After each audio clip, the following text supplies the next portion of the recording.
दर्शकों नमस्कार, आप सभी का यहाँ पे स्वागत है। हम गांधीपल्ली विधानसभा के अंतर्गत मौजूद हैं और आज मुंबई के अंदर बीएमसी चुनाव को लेकर बहुत सरगर्मी चालू है। इच्छुक प्रत्याशियों की शिवसेना के विभाग प्रमुख लाल सिंह राजपुरोही जी हैं। आइए बात करते हैं सर, चुनाव को देखते हुए क्या कहना चाहेंगे आप? नमस्कार। चुनाव के लिए इतना ही कहना चाहूंगा कि यह चुनाव जो होता है महानगर पालिका का चुनाव होता है, ये छोटा चुनाव होता है और छोटा नहीं, ऐसे देखा जाएगा तो बड़ा चुनाव होता है। बड़ा इसलिए कि ये कार्यकर्ताओं का चुनाव है और लोगों का डायरेक्ट टू डायरेक्ट कांटेक्ट का चुनाव है।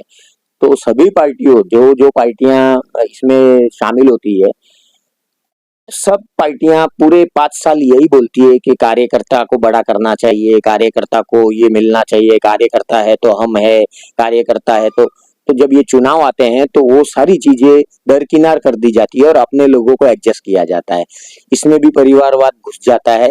अपने बच्चों अपने इनके लिए टिकट्स मांगे जाते हैं। जैसे अभी आरक्षण में बहुत सारी सीटें ऐसी हुई जहां महिलाएं हो गई, जहां कहीं पर क्या आरक्षण आया, तो सारे लोग अपने अपने उसमें जुट जाते हैं, वार्ड चेंज करने के लिए जुट जाते हैं, पार्टियां चेंज करने के लिए जुट जाते हैं।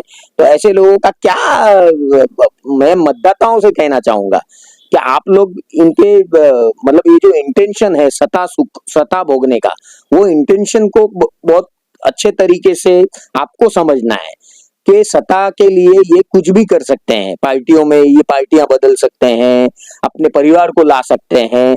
मतलब कार्यकर्ता का कुछ नहीं। कार्यकर्ता जो बेचारा पूरा 5 साल मदद करता है, वो क्या करेगा, वो कहाँ जाएगा, उसके पास क्या ऑप्शन बचता है। तो मैं तो सभी पार्टियों के वरिष्ठ नेताओं से ये कहना चाहूंगा कि ये जो चुनाव होता है, कार्यकर्ताओं का चुनाव होता है, तो पहला टिकट देते समय आप कार्यकर्ताओं का पूरी तरीके से ध्यान रखिए, क्योंकि वही कार्यकर्ता आपको बाकी के चुनाव जिताता है। और जानकारी ये भी आ रही है कि बीजेपी और शिवसेना का जो गठबंधन हुआ है, इसमें जहाँ बीजेपी सिटिंग है वहाँ भी सीटें मांग रही, क्योंकि जो कम्युनिकेशन देखा गया कि वहाँ पे जो सीटें का बंटवारा होता है, लमसम देखा जाए तो जिस तरह से जहाँ सीटिंग होता है वहाँ छोड़ दिया जाता है। और कभी कभी क्या होता है कि जहाँ पे दूसरी पार्टी हारती है वहाँ नया चांस दिया था दूसरी पार्टी को। तो वार्ड नंबर 32 है आपका, 34 नंबर है और आपके बहुत सारे वार्ड हैं मालौनी मलाट के अंदर या आपके अंदर, जो कि भारतीय जनता पार्टी वहाँ भी सीट मांग रही है, जो यहाँ पे शिवसेना की सीट है।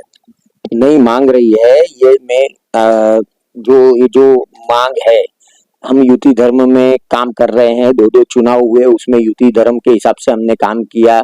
उनके जो भी प्रत्याशी थे उनको जीता कर लाया। आज जो हमारी सिटिंग सीट जिसको बोले जाएंगे कि जहां पर शिवसेना के प्रत्याशी थे वो सीट हमारी होगी, तो वो सीट हमारी ही है। अगर युति धर्म पक्ष जो हमारे साथ में है वो नहीं संभाल पा रहे हैं या उन लोग वहां कुछ अलग करने की कोशिश कर रहे हैं, तो हम भी तैयार है पूरी तरीके से। हमने भी हमारे सारे कार्यकर्ताओं को इस पर लगा दिया है, हमने भी हमारे तैयारी चालू की है। अगर आप युति धर्म नहीं पालोगे तो हमसे भी कोई भी आप ये नहीं रख सकते हो। हम भी हमारा काम करेंगे, हमारे प्रत्याशी उतारेंगे, हम भी अच्छे से लड़ेंगे।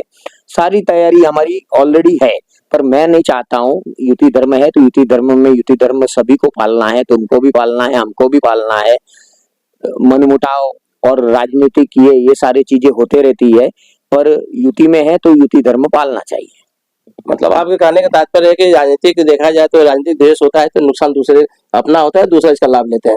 तो मतलब कहना है कि भारतीय जनता पार्टी और शिवसेना ये चाहेगी कि जो विपक्षी पार्टियां हावी न हो, इसको ध्यान में रखते हुए आपने अपील किया है कि इस तरह की बातें हों और कार्यकर्ताओं का मान सम्मान को देखते हुए उनको चांस दिया जाए। कार्यकर्ताओं का ही चुनाव है ये, मैं यही बोलना चाहता हूँ। खाली मेरी पार्टी को नहीं, सभी पार्टियों के लिए मैंने ये आह्वान किया है कि सारी पार्टियां कार्यकर्ताओं को और अच्छा उम्मीदवार ये देख के दीजिए, सामाजिक उम्मीदवार है कि नहीं, लोगों में उसकी क्या पकड़ है, वो लोगों का भला कर सकता है कि नहीं, वो आने के बाद में खुद का भला करेगा, ये पार्टियों को भी मालूम है। जो प्रत्याशी होता है उसके बारे में क्या पार्टी के वरिष्ठ नेताओं को मालूम नहीं रहता है कि ये यहाँ आया काय के लिए है? कुछ उम्मीदवार तो ऐसे हैं जो सिर्फ अपने स्वार्थ के लिए ये इलेक्शन लड़ते हैं। उन लोग ऐसा समझते हैं कि नगर सेवक बनना हमारा जन्म सिद्ध अधिकार है। ये नहीं होना चाहिए, ये जो हो रहा है ये गलत हो रहा है। आपसे लगता है कहीं आप उस चीज से हिचकिचा रहे हैं, लेकिन यहाँ पे भाई भतीजावाद, बेटे बेटे वाली बात या लड़की के लिए लोग या औरत के लिए जो टिकट मांग रहे हैं, उस पर एक तरह से आपको कहना है कि पार्टी लेवल में इस तरह से न किया जाए, ताकि बहुत लोग ऐसे कार्यकर्ता जिनकी जिंदगी निकल गई है और उनकी एक अवसर होता है 5 साल के बाद की उनको उम्मीदें होती हैं कि हमको भी एक चांस मिलेगा। इस पे एक लास्ट एक अपील करिए नेताओं से और मतदाताओं की सोच समझ कर जो भी हो। मैं यही बोलना चाहूंगा कि ज्यादा से ज्यादा युवाओं को मौका मिलना चाहिए, ऐसा सभी पार्टियों के लोग आजकल बोलने लगे हैं। तो जब ऐसा बोलते हैं तो इसको इम्प्लीमेंट क्यों नहीं करते हैं? आप ऐसा क्यों कर रहे हो? एक ही परिवार लगातार 4-4 बार नगर सेवक रह चुका है, 5वीं बार भी उनको आप टिकट दे देते हो। मतलब क्या उनके बगैर कोई दूसरा चुनकर नहीं आएगा? अगर आप इसी तरीके से आपको आपकी पार्टी पे, आपके कैडर पे, आपके कार्यकर्ताओं पे विश्वास है, तो उनको उन्हीं में से किसी एक जन को टिकट दिया जाए और उसको जीता के लाया जाए पूरी तरीके से। सारे नेता उसको मदद करनी चाहिए। ऐसा मेरा सभी राजनीतिक पार्टियों से अपील है मेरी। आपने सुना हमारे सिंह राठौर जी को जो विभाग प्रमुख है, और आज के समय में देखा मुंबई के अंदर एक लोकतंत्र का महाकुंभ चल रहा है, जो कि इसमें एक चुनावी रणभेद चालू हो गया है। चुनाव में एक दंगल की तरह लड़ाई हो रही है। अब इसमें देखना ये है कि आने वाले समय में किस प्रत्याशी को किस पार्टी से टिकट मिलता है, पार्टी मैदान में किस तरह से वो लोग आकर के मुद्दों को लेकर के मतदाताओं के साथ जाते हैं। कहा जाता है कि नेता मतदाताओं के चौखट पर, शायद वही समय आ चुका है। इसी राष्ट्र पांडे की रिपोर्ट करनी मुंबई।